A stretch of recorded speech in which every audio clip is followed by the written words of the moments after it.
இன்னைக்கு திரு அண்ணாமலை அவர்கள் திராவிட கட்சிகளும் பெரியாரிஸ்டுகளும் என்னோட கேஸை வச்சு சீமான ஒரே அடிக்கிற மாதிரியும், அந்த அடிக்கிற அடியில் சீமான் எதுவும் சோர்வடைஞ்சிடக்கூடாது, நல்லா போராடணும் அப்படின்னு திரு அண்ணாமலை அவர்கள் சொல்லியிருந்தாங்க. திரு அண்ணாமலை அவர்களே, உங்கள் மேலே எனக்கு ரொம்ப மரியாதை. உங்கள் ஃப்ரெண்டு சீமான் ஒன்றும் ஈழத்துக்காக போராடியோ இல்லை கச்சத்தீவை மீட்ட போயோ ஒன்றும் கேஸ் வாங்கலை. ஈழத்தமிழர்கள்லாம் செத்துட்டு இருக்கும்போது என் கூட குடும்பம் நடத்திட்டு என்னோடய காசெல்லாம் பிடுங்கி பாலியல் ரீதியை என்னை துன்பப்படுத்தி தெருவில் விட்டுட்டு யாராவது கேட்டால் எனக்கு அவங்கள யாருன்னே தெரியாது அப்படின்னு தான் இத்தனை வருஷம் சொல்லிக்கிட்டு ஏமாற்றிட்டு இருந்தார். திமுகவோட காலகட்டத்தில் தான் காவல்துறை கேட்க வேண்டிய விதத்தில் கேட்டதுக்கப்புறம் ஆமாம் நான் குடும்பம் நடத்தினேன் அப்படின்னு ஒத்துக்கிட்டாரு. அதை நீங்கள் பார்க்கலையா? அதை விட உலகமே காரி துப்புற மாதிரி அவ ஒரு பாலியல் தொழிலாளி அப்படின்னு சொன்னாரு. அதை நீங்கள் பார்க்கலையா? த்ரிஷாவோட விஷயத்தில் மன்சூர் அலிகான் அவர்கள் ஏதோ சொல்லிட்டாருன்னு சொல்லி மொத்த பாரதிய ஜனதாவும் இறங்கி த்ரிஷா அவர்களுக்காக போராடினாங்களே. குஷ்பு அவர்கள்லாம் பெரிய அளவில் குரல் கொடுத்தாங்களே. என்னையே பாலியல் தொழிலாளி அப்படின்னு சொன்ன போது ஏன் உங்கள் கட்சியிலேருந்து யாருமே குரல் கொடுக்கல? இதில் எந்த அரசியலும் இல்லை அண்ணாமலை அவர்களே. இன்ஃபேக்ட் சீமான இந்த கேஸ்லேருந்து ஏதோ ஒரு பெரிய சக்தி காப்பாற்றுறதா எனக்கு தோணுது.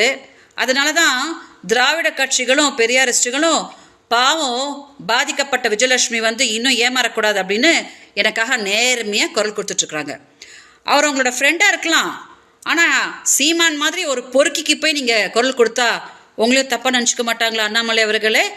ஏதோ நீங்கள் தெரியாமல் பேசியிருக்கலாம், அதனால் அவர் என்னெல்லாம் பண்ணார் அப்படின்னு சொல்லி உங்ககிட்ட தெரியப்படுத்தலாம் அப்படின்னு நினச்சேன். ஸோ தயவு செஞ்சு இதை கொஞ்சம் மீடியா டெலிகாஸ்ட் பண்ணுங்கள். திரு அண்ணாமலை அவர்கள் கொஞ்சம் பார்க்கணும். வணக்கம். இன்னைக்கு திரு அண்ணாமலை அவர்கள் திராவிட கட்சிகளும் பெரியாரிஸ்டுகளும் என்னோட கேஸை வச்சு சீமான ஒரே அடிக்கிற மாதிரியும், அந்த அடிக்கிற அடியில் சீமான் எதுவும் சோர்வடைஞ்சிடக்கூடாது, நல்லா போராடணும் அப்படின்னு திரு அண்ணாமலை அவர்கள் சொல்லியிருந்தாங்க. திரு அண்ணாமலை அவர்களே, உங்கள் மேலே எனக்கு ரொம்ப மரியாதை. உங்கள் ஃப்ரெண்டு சீமான் ஒன்றும் ஈழத்துக்காக போராடியோ இல்லை கச்சத்தீவை மீட்ட போயோ ஒன்றும் கேஸ் வாங்கலை. ஈழத்தமிழர்கள்லாம் செத்துட்டு இருக்கும்போது என் கூட குடும்பம் நடத்திட்டு என்னோடய காசெல்லாம் பிடுங்கி பாலியல் ரீதியை என்னை துன்பப்படுத்தி தெருவில் விட்டுட்டு யாராவது கேட்டால் எனக்கு அவங்கள யாருன்னே தெரியாது அப்படின்னு தான் இத்தனை வருஷம் சொல்லிக்கிட்டு ஏமாற்றிட்டு இருந்தார். திமுகவோட காலகட்டத்தில் தான் காவல்துறை கேட்க வேண்டிய விதத்தில் கேட்டதுக்கப்புறம் ஆமாம் நான் குடும்பம் நடத்தினேன் அப்படின்னு ஒத்துக்கிட்டாரு. அதை நீங்கள் பார்க்கலையா? அதை விட உலகமே காரி துப்புற மாதிரி அவ ஒரு பாலியல் தொழிலாளி அப்படின்னு சொன்னாரு. அதை நீங்கள் பார்க்கலையா? த்ரிஷாவோட விஷயத்தில் மன்சூர் அலிகான் அவர்கள் ஏதோ சொல்லிட்டாருன்னு சொல்லி மொத்த பாரதிய ஜனதாவும் இறங்கி த்ரிஷா அவர்களுக்காக போராடினாங்களே. குஷ்பு அவர்கள்லாம் பெரிய அளவில் குரல் கொடுத்தாங்களே. என்னையே பாலியல் தொழிலாளி அப்படின்னு சொன்ன போது ஏன் உங்கள் கட்சியிலேருந்து யாருமே குரல் கொடுக்கல? இதில் எந்த அரசியலும் இல்லை அண்ணாமலை அவர்களே.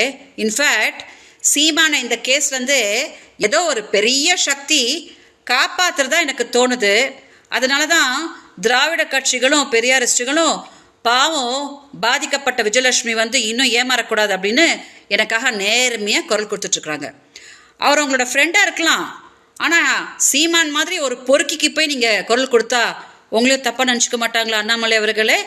ஏதோ நீங்கள் தெரியாமல் பேசியிருக்கலாம், அதனால் அவர் என்னெல்லாம் பண்ணார் அப்படின்னு சொல்லி உங்ககிட்ட தெரியப்படுத்தலாம் அப்படின்னு நினச்சேன்.